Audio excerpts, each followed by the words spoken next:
Morning Star, Book 1 of 2920, The Last Year of the First Era by Karlovac Townway. One Morning Star, 2920, Mournhold, Morrowind. Almalexia lay in her bed of fur, dreaming. Not until the sun burned through her window, infusing the light wood and flesh colours of her chamber in a milky glow, did she open her eyes. It was quiet and serene, a stunning reverse of the flavour of her dreams, so full of blood and celebration. For a few moments, she simply stared at the ceiling, trying to sort through her visions. In the courtyard of her palace was a boiling pool, which steamed in the coolness of the winter morning. At the wave of her hand, it cleared, and she saw the face and form of her lover Vivec in his study to the north. She did not want to speak right away. He looked so handsome in his dark red robes, writing his poetry as he did every morning. "Vivec?" she said, and he raised his head in a smile, looking at her face across thousands of miles. "I have seen a vision of the end of the war." "After 80 years, I don't think anyone can imagine an end," said Vivec with a smile, but he grew serious, trusting Almalexia's prophecies.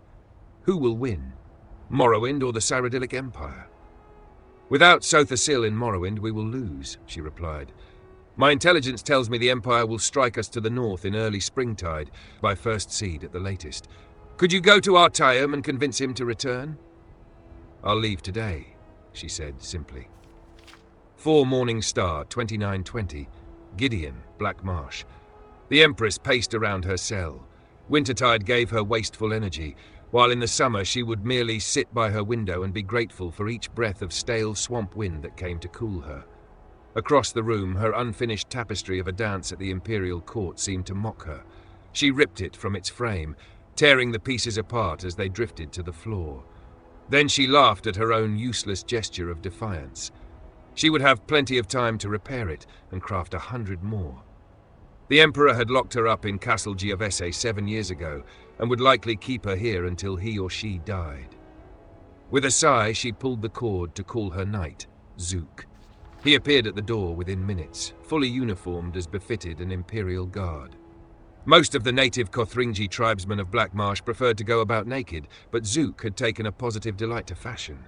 His silver, reflective skin was scarcely visible, only on his face, neck and hands. "Your Imperial Highness?" he said with a bow. "Zook," said Empress Tavia. "I'm bored. Let's discuss methods of assassinating my husband today." 14 Morning Star, 2920, The Imperial City, Cyrodiil. The chimes proclaiming Southwind's prayer echoed through the wide boulevards and gardens of the Imperial City, calling all to their temples. The Emperor Riemann III always attended a service at the Temple of the One, while his son and heir, Prince Julic, found it more political to attend a service at a different temple for each religious holiday. This year, it was at the Cathedral, Benevolence of Mara. The Benevolence's services were mercifully short, but it was not until well after noon that the Emperor was able to return to the palace. By then, the arena combatants were impatiently waiting for the start of the ceremony. The crowd was far less restless, as the potentate Versidou Shai had arranged for a demonstration from a troupe of Khajiiti acrobats. "Your religion is so much more convenient than mine," said the Emperor to his potentate by way of an apology. "What is the first game?" "A one-on-one battle between 2 able warriors," said the potentate, his scaly skin catching the sun as he rose, armed befitting their culture. "Sounds good," said the Emperor, and clapped his hands. "Let the sport commence." As soon as he saw the 2 warriors enter the arena to the roar of the crowd, Emperor Riemann III remembered that he had agreed to this several months before and forgotten about it. One combatant was the potentate's son, Severian Korak, a glistening ivory yellow eel, gripping his katana and wakizashi with his thin, deceptively weak-looking arms. The other was the Emperor's son, Prince Julic, in ebony armor with a savage Orcish helm, shield and longsword at his side. "This will be fascinating to watch," hissed the potentate, a wide grin across his narrow face. "I don't know if I've even seen a Cyrodiil fight an Akavai like this. Usually, it's army against army. At last we can settle which philosophy is better, to create armor to combat swords as your people do, or to create swords to combat armor as mine do." No one in the crowd, aside from a few scattered Akaviri councillors and the potentate himself, wanted Severian Korak to win, but there was a collective intake of breath at the sight of his graceful movements. His sword seemed to be a part of him, a tail coming from his arms to match the one behind him.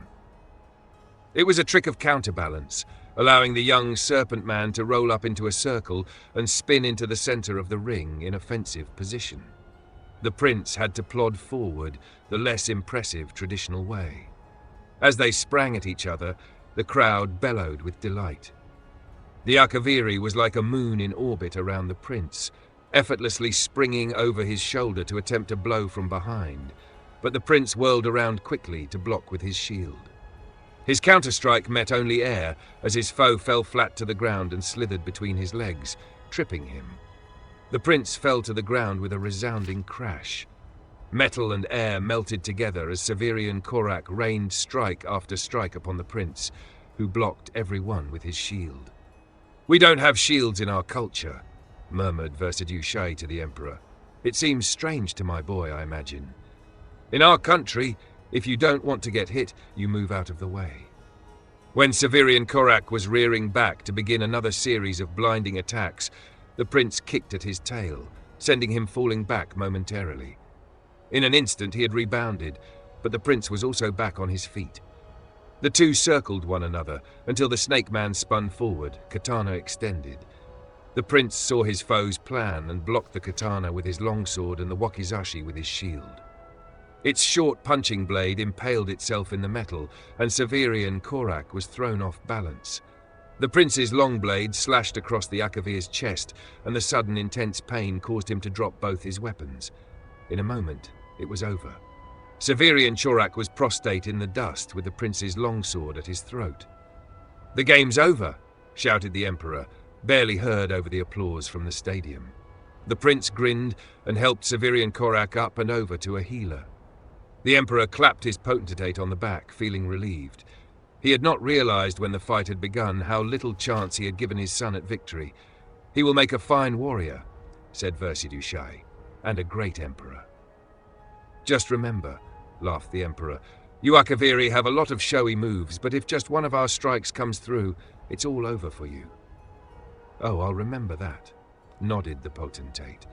Riemann thought about that comment for the rest of the games and had trouble fully enjoying himself. Could the potentate be another enemy, just as the Empress had turned out to be? The matter would bear watching. 21 Morning Star, 2920, Mournhold, Morrowind. "Why don't you wear that green gown I gave you?" asked the Duke of Mournhold, watching the young maiden put on her clothes. "It doesn't fit," smiled Tarala, "and you know I like red." "It doesn't fit because you're getting fat," laughed the Duke, pulling her down on the bed, kissing her breasts and the pouch of her stomach. She laughed at the tickles, but pulled herself up, wrapping her red robe around her. "I'm round like a woman should be," said Tarala. "Will I see you tomorrow?" "No," said the Duke. "I must entertain Vivec tomorrow, and the next day the Duke of Ebonheart is coming. Do you know, I never really appreciated Almalexia and her political skills until she left." "It is the same with me," smiled Tarala. "You will only appreciate me when I'm gone." "That's not true at all," snorted the Duke. "I appreciate you now." Tarala allowed the Duke one last kiss before she was out the door. She kept thinking about what he said. Would he appreciate her more or less when he knew that she was getting fat because she was carrying his child? Would he appreciate her enough to marry her? The year continues in sun's dawn.